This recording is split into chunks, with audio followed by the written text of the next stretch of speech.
Hi, good morning, and welcome back to Create, Share, Inspire podcast. This is episode 671. I'm Kristin Omdahl, and we're here live in Southwest Florida in my video studio this morning. If you are joining me live, please say hello.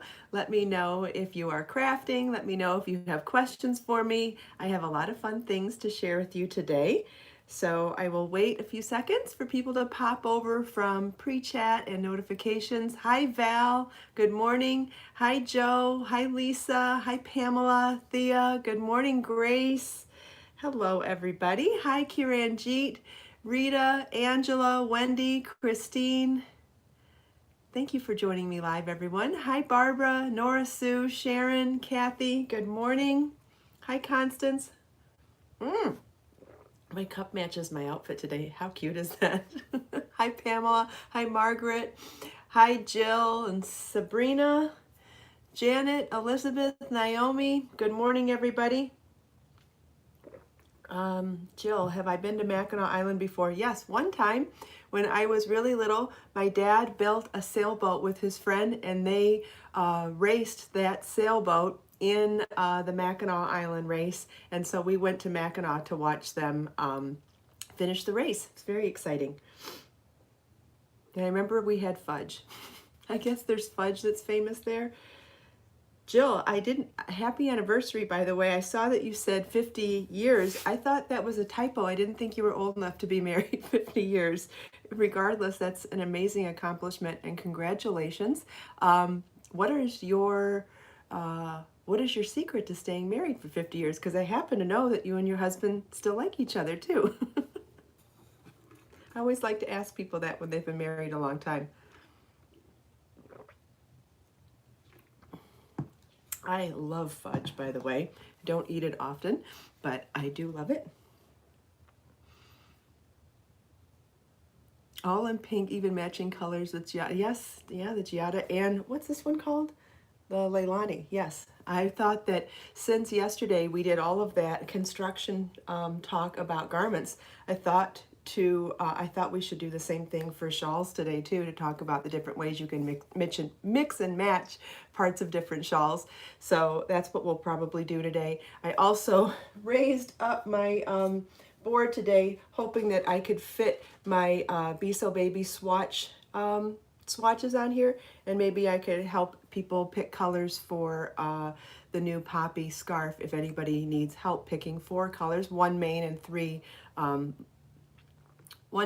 three complementary colors, so we could do that. So that's a lot. We'll see if we get to all that today. If not, we can always save things for Monday. Let's see if it even fits. And I cannot believe this. I've been dieting for, I don't know, the last couple weeks and trying keto, and I've lost like 3 inches in my waist, which I can't believe. I put on jean shorts for the first time this year today, and I had to do a double take when I put them on. I got a little bit of muffin top with it, but anyway, they're a size 10. How in the heck am I fitting into a size 10? I don't even know. I thought maybe my glasses were broken when I saw them. In fact, I took them off twice to look at the tag again, because I do not believe that I am a size 10 yet. Anyway, I think I was a 14 not too long ago. So, okay, so can we see burgundy in the corner here? Yes, we can. And can we see coral at the top here? Yes, we can. Can we see all the variegateds? Not yet. Ah. This is a really awesome board that I have, but it is not, there's something about it, it's a little top heavy, and the higher I take it, definitely more top heavy it gets. You know what I forgot to bring in though, is that little board for putting the colors together. I think we might be fine though. So, just a recap of what I did for my scarf. That is the mystery crochet along project for September. That will be called Poppy, and it has lots of components to it, and I'm so excited because it's perfect for a mystery, because you will have no idea what's going on in part 1. You'll have a vague idea in part 2, and it won't be till parts 3 and 4 that you actually see it all come together. So I'm very excited about that. Well, I share the dimensions of the scarf. The scarf, the scarf itself is, I believe, 12 by 72. It should be on the pattern. If you download the pattern, that information should be listed there. If it's not, there's a reason why it's not. And I know I'm being vague, but with a mystery, you got to be a little vague. I'm sorry. Let me see what's listed on the pattern right now.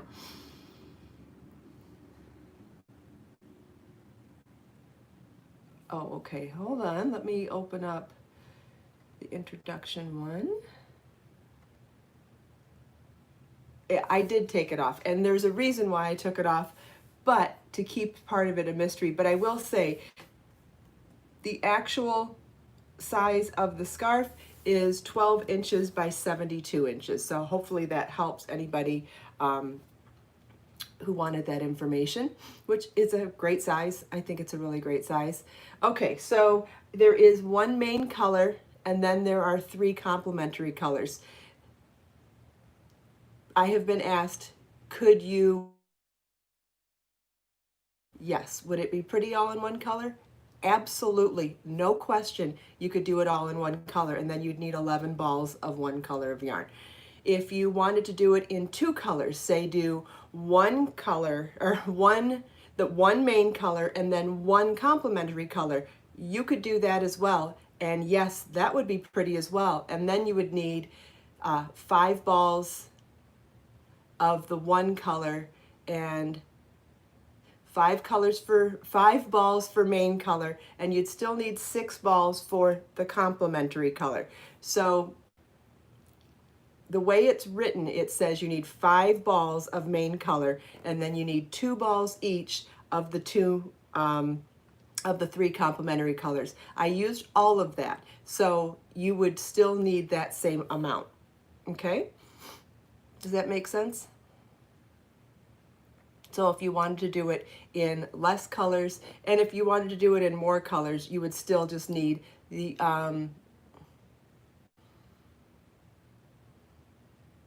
yeah, I can't always keep up with all the names either.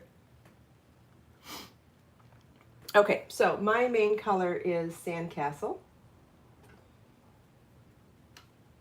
This board has seen better days. I left it outside too long and I've lost a little bit of it. Anyway, I'm going to probably have to replace it soon. Let's see, what did I do for my 3 colors? I used Tropical Punch, Burgundy, and Peach. So these are the colors that I chose. I chose Sandcastle for my main color, and then my 3 complementary colors, I went with Burgundy, Tropical Punch, and Peach. So let's discuss what I did here regarding color theory. I picked 3 colors in a color family, right? So this is the pink red family, and I picked 1 neutral, which we talk about a lot, right? We talk about picking a neutral and tying a neutral in with complementary colors. So could you go all over the board here? Could you go rainbow? Could you go random? Could it be stash buster? Yes, you could do all of that too. But let's just stay with our same neutral, or we'll pull this for a warm neutral, and then we'll pull, let's say, charcoal or silver lavender for a cool neutral. Okay, so we'll pull those for our neutrals, and then let's pick 3 colors for complementary in either of the other color columns, and I'll show you how this would still be great in another color family. So I did pink, the pink red column for mine, but let's pick 3 colors in I don't know, let's just pick. So we'll pick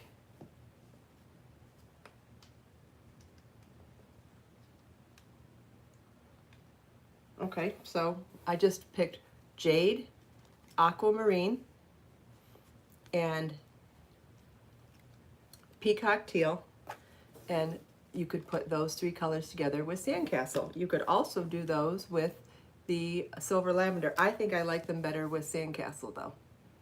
So that would be one. Let's go something a little lighter. Let's try,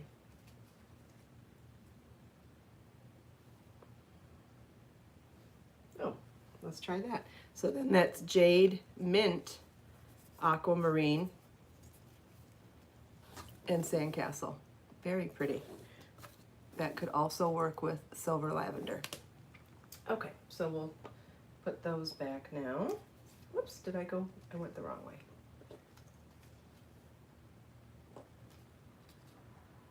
All right, then let's go look at Pinky Purple. I think this could be a lot of fun too. So let's just start with, I could start with these three right here. I said Pinky Purple, I meant the blue purple. Okay, so this is Sugar Plum, Violet, and Orchid. God, how cute are those, right? And then you could do that with Silver Lavender, or with Sandcastle, or you could pick any of the other ones. Let's go even darker. What if you went with black as your main color? How beautiful would that be too, right? So I think black would be fun with that. I think Silver Lavender would be fun. I think Sandcastle would be nice. Let's see, let's try charcoal too. Ooh, you know what else might be interesting for a main color? So if those were your three contrast colors, what about going with eggplant for your dark color? Or you could do charcoal for your dark color. Or you could do black for your dark color. Or Silver Lavender, not your dark color, your main color. But all sorts of ways to tie that together. So let's pop out Sugar Plum now with one of the other more blue purples. Let's go with Periwinkle. Ooh, this is going to be pretty too. So here's Periwinkle with Violet and Orchid. Also gorgeous combination. And then let's look, what if you did those as the contrast to Eggplant, or to black, or to Silver Lavender, or to charcoal. I covered it up, sorry. There's charcoal and there's Sandcastle. I mean, there's really, so if you are having trouble with color and you just want to follow the color theory that I used, which was one neutral for your main color with three colors in any of these color families, as you can see, I really can't pick something that doesn't work, right? I feel like everything's kind of looking gorgeous. So I don't think there's a wrong way to pick three complementary colors together and mix them with one neutral. So if anybody would like to make a request, I can do another one if you feel like I haven't represented everything well enough.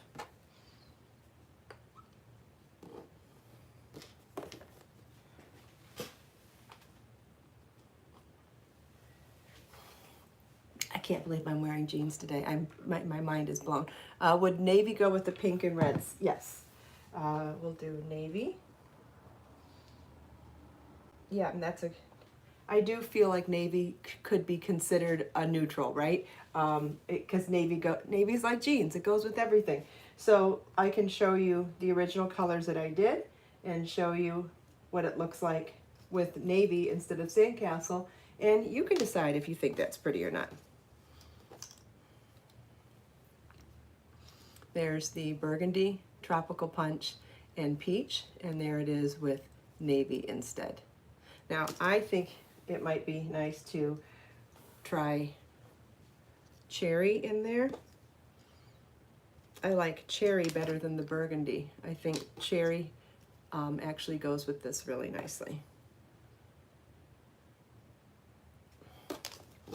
And I think that you could also try going in more of the peaches. Let's try doing navy with coral, salmon, and peach. I'm not doing a very good job of this right now. Hold on. Hold the phone. Okay. See, that's kind of pretty too. Or we could even pop out peach, stick with those salmons. Oh, I like this even better. Okay, here is salmon, coral, tropical punch, and navy. That looks very nice together. Yes, I like that one the best of those. Okay, I think someone said do something with greens. Green can be a lot of fun here because I think we could pick one of the dark greens for our neutral. So then we could go with dark sage for our neutral, or we could mix and match some greens with the neutrals. So give me a second here. Let me put these back.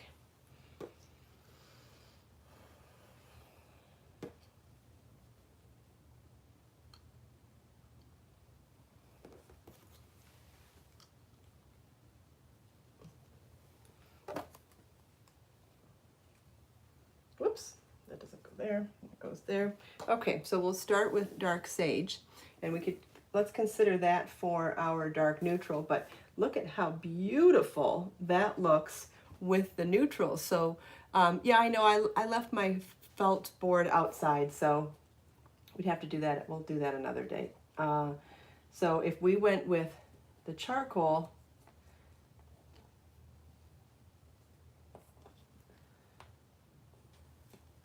let's see here. Not charcoal. I said dark sage, didn't I? Yeah. So here's dark sage. That could be the main color. And then what about choosing some of the warm neutral, warm browns as our complementary colors? So we've got Sandcastle, gold, and chocolate. And I thought those looked kind of interesting and pretty with the dark sage. You could also, so let's keep going though, because we could we could do other greens in here.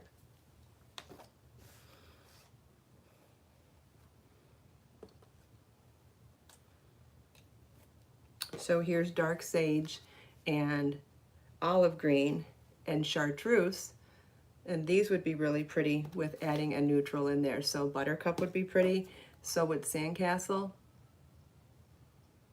Those look pretty together. Definitely more masculine or unisex or just really neutral, but very pretty nonetheless. And then what about adding a pop of color in any of that? So you could do olive and peacock teal, chartreuse, and Sandcastle. That's pretty too. And if you could even do another pop of color. Let's stick with, let's try one of the pinks.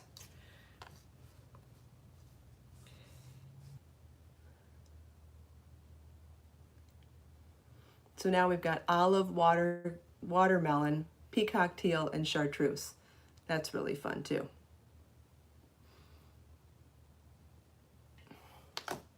So hopefully that gives you some ideas for how to mix and match. And this is just a jumping off point. Like we talked about the other day, anytime I make suggestions, they're a jumping off point for you to then add your personal taste and your choices and your creative flair.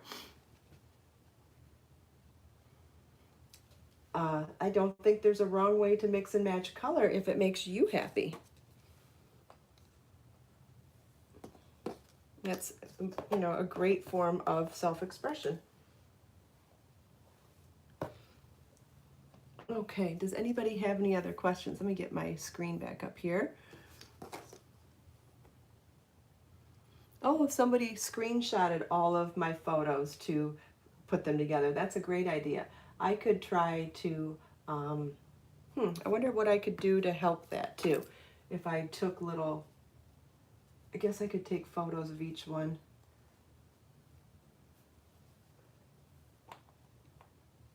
Okay, I'm going to take this board down now, though. If we have time, we can move on to the other subject we were going to talk about today.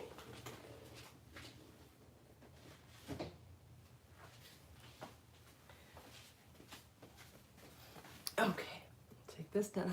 Is this too high now? No, not really. So let's take this one down.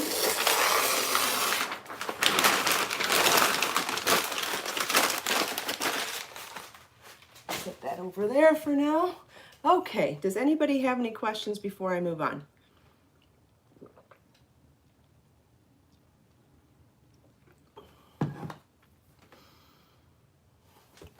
Because for one part of the discussion on mixing and matching components of shawls. I brought two different shapes and styles of shawls. So I brought out the Leilani, which is a rectangular wrap that has a beautiful floral edging on it with its fringe and edging.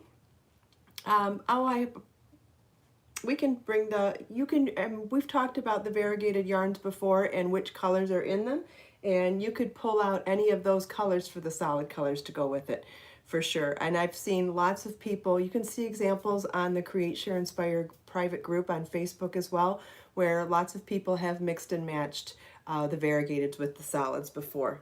Thanks, Wendy. These are a crochet pattern on my website called the Kelly earrings, and it's simply taking a hoop earring and sliding a crochet motif onto it like a frame.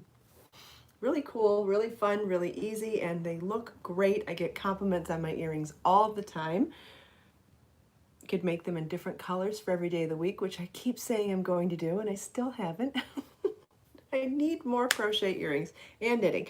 Anyway, so then this is the Giada shawl, and this is a top-down half circle shawl with a beautiful floral scalloped edging on it. So totally different techniques, totally different stitch patterns, totally different edgings. And I was going to draw each one over here today, and then where are we on time? 21 minutes. I better get cracking. So, all right, how high up can I draw? Let's see, starting here. All right, I'm gonna make an X, so it's a little high for what I need right now, but okay, that's the bottom.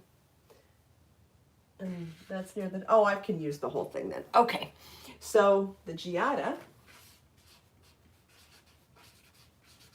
and the Leilani. Okay, the Giada is a half circle that's top down increasing.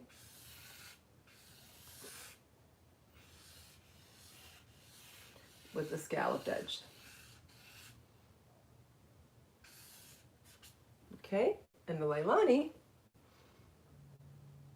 is worked lengthwise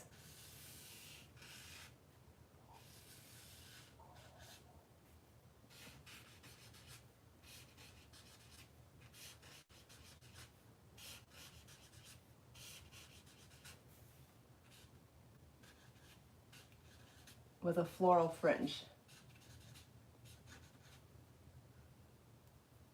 So it goes back and forth in rows like that. So as we're moving back, then you make a fringe, and then you work another row, then you make another fringe, and you make another row, then you make another fringe, and then make another row. So really great way to make your edging as you go, make your fringe as you go, and even an easy way to add color work as well, because then your fringe will actually match the colors of your shawl. That was one of the things that I thought was a really fun way to add to match up your fringe.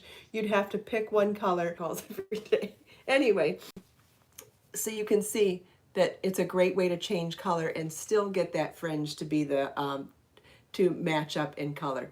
I'm having connection issues, Thea, and I'm also getting phone calls, so I don't know how that's affecting, but other people might have buffering as well. I don't know. Anyway, so several different things going on here. Is there a knitted version of these shawls? I have lots of knitting shawl patterns, and you can browse those in my knitting pattern shop on my website. And so then let's move on to the Giada shawl, which is a half circle top down. Right, so we have 3 different stitch patterns in here, starting with the flowers at the top, the little buds in the center that are in concentric half circle lines, and then the beautiful scalloped edging at the bottom. So, but all done in one piece and top down. So what if you wanted to mix and match components of these two shawls? As you can see, they are completely different constructions, right? But what if there's something about this that you love, and what if there's something about this that you love, but you wanted to combine them? So a couple of things you can do, and that's extract a portion of it, right? So in this pattern, this middle stitch pattern here has the same construction style as the yellow top Giselle that we talked about yesterday. where the pattern repeat goes from a multiple of 3, a multiple of 4, and a multiple of 5.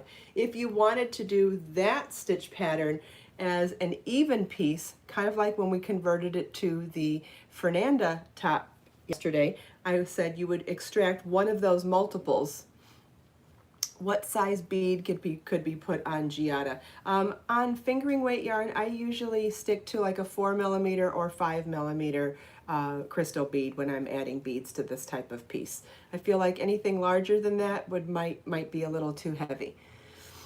But you're welcome to experiment with anything you like. I would suggest starting with a 4mm though. Okay, so you could extract one of these stitch patterns in this section here, extract one of those repeats, and then work it in long rows like this, and then add that fringe on if you wanted to. Let's say you wanted to add flower fringe like on this one. Let's say you wanted to add that instead of this scalloped edge at the bottom here. But remember how we said we added this as we went here, right? We added it to the end of each row. But that doesn't mean you couldn't do a whole row of that if you wanted to. So let's say you're intimidated by this lace edging. And that's understandable. Everybody's at a different level in their skills. Everybody's at a different mindset. Let's say you want to make it more of a Zen project and something that you can just work on without having to concentrate. That's a great reason to take a shawl like this and switch up the edging and do something simpler. So what I wanted to show you is that if you wanted to add that floral fringe, even though it's constructed to be done at the end of each row, doing one fringe at a time, you could also do it on a shawl like this and just do it as one row at the end of the shawl. You would, on that final row, work out to the fringe, make the flower, come back up the fringe, crochet along. Let's say you wanted them to be an inch apart. So you would, whatever your gauge is, let's say your gauge is 3 stitches to the inch, so you crochet 3 stitches. And you can choose, it's single crochet, double crochet, whatever you want it to be.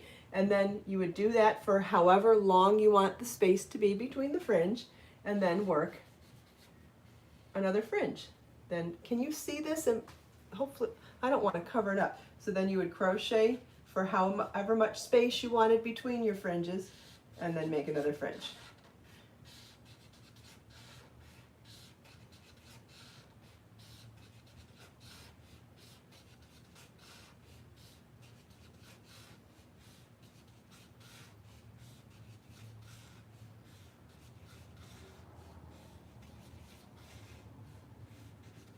You could choose to do a different dangly on the end of these. You could choose to do a popcorn instead of those flower petals. You could choose to do some clusters. You could choose to add beads at the end of these. You could choose to do all sorts of things. And maybe you'd want to do this in a different color than the shawl. Maybe you'd want to do this in the same color as the shawl.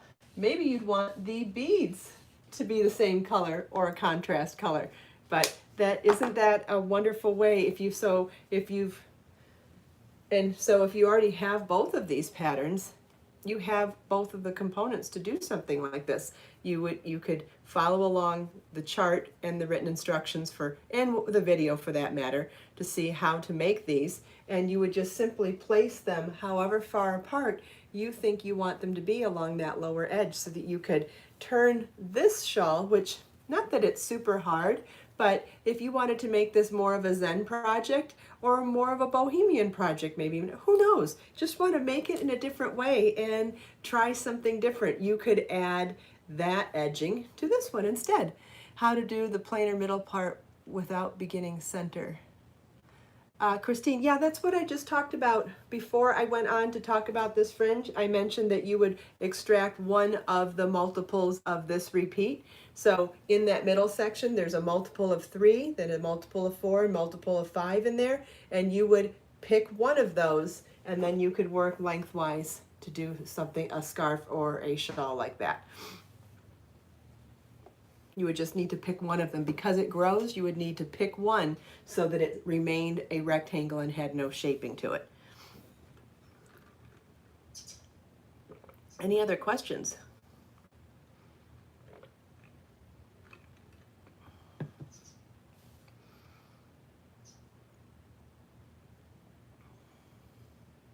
Thanks, Kim. I love the flower fringe too. I think it's so fun. I think there's so many different. It'd be great for the edge of a Rowana or a beach cover-up too. So like the Audra motif, the Audra, do I have it in here? It might be, oh, I do. I know one of my favorite beach cover-ups, you know, the white one that I wear a lot that has the pink flowers on it, the one that I got at a store as a beach cover-up, but I wear it as like a caftan type top. That one has little bobbles on the edge of the arms and the lower edge. So if you wanted to do a smaller version of the, or a floral version of that, you could do that on here as well. Let's see if I can try this on real quick so I can show you what I mean. Okay, I have the belt on here so I don't lose it. So on the one that store-bought one that I wear a lot, it has a bobble, like a little pom-pom bobble trim on the full perimeter of the rectangle. And so what I'm saying is if you wanted to do something like that floral fringe, you could choose to either do it on the length sides here for the arms, or you could do it on the lower edge, or you could do it around that whole edge. It would be so cute. So I just wanted to show that as another piece that you could apply that edging to. And honestly, you could just, how to start it with just the body pattern. I'm not sure I understand. You mean you want to start this shawl without this flower in the center? You want to start it with this pattern instead. Is that what you're saying? Because if you wanted to do that, I mean, we're at a multiple of 3 here. I guess you could try to do the pattern as a multiple of 1 first, and then move on to 2 and 3. So start with a chain 5, and you might even have to start with just however many repeats are in here. If you started with that many double crochets on that first row in the ring, and then you would have to increase like you would in a circle, like you're doing a hat, you know, where it's 2 double crochets in each stitch for the second row, then 2 doubles in one in the next for the third one, then 2 doubles in the next row would be 2 doubles in the first stitch, then 1 in each of the next 2. You could work in that formation until you had enough stitches to start the multiple of 3 sections. So yes, you could definitely do that. I would start with the concept of a hat and start with double crochets until you have increased out in half circle formation to reach the level of to reach the multiple that you need to have this section be in the multiple of 3. But yeah, you could do it in double crochet and double crochet chain 1. You could try to open it up and not make it all double crochet if you wanted, but yeah, it would not be very difficult to do at all.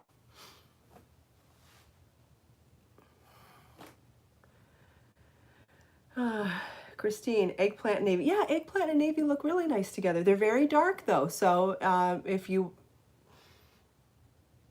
would want to make sure that it had enough contrast for you, but yes, definitely. And the other Christine, I'm assuming that I explained, oh, if you want dark, then that's perfect. Yep. Yeah, eggplant and navy would be wonderful. And one of the greens. Yeah, I would stick with one of the darker greens, like dark sage or forest or olive. One of those would look really pretty with those. I mean, those are really, really great classic dark colors together. So yes, that would be nice for sure. Okay, and the other Christine, I did answer her question, so that's great too. All right, and we're only a little bit late. We got a lot covered today, I think. So I hope you enjoyed all of the demos and the conversation. And if I missed anything, please always feel welcome to come back to the podcast and leave me comments. I get notified from those throughout the day, and I'm more than happy to. Hope you did too. Hope it got your creative juices flowing a little bit. Thank you so much for taking time out of your busy day to spend a few minutes here with me. Hope you enjoyed chatting with me and everyone else for that matter. If you like the podcast, please give it a thumbs up. If you haven't already subscribed to my channel, please click the subscribe button and the bell if you want to be notified every time I go live. Oh, I had another question that I forgot to share with you today. Hey, we'll save it for Monday. Have a wonderful weekend, everybody. Let us make time to create, share, and inspire today and every day. I'll see you Monday, same time, same place. Bye-bye.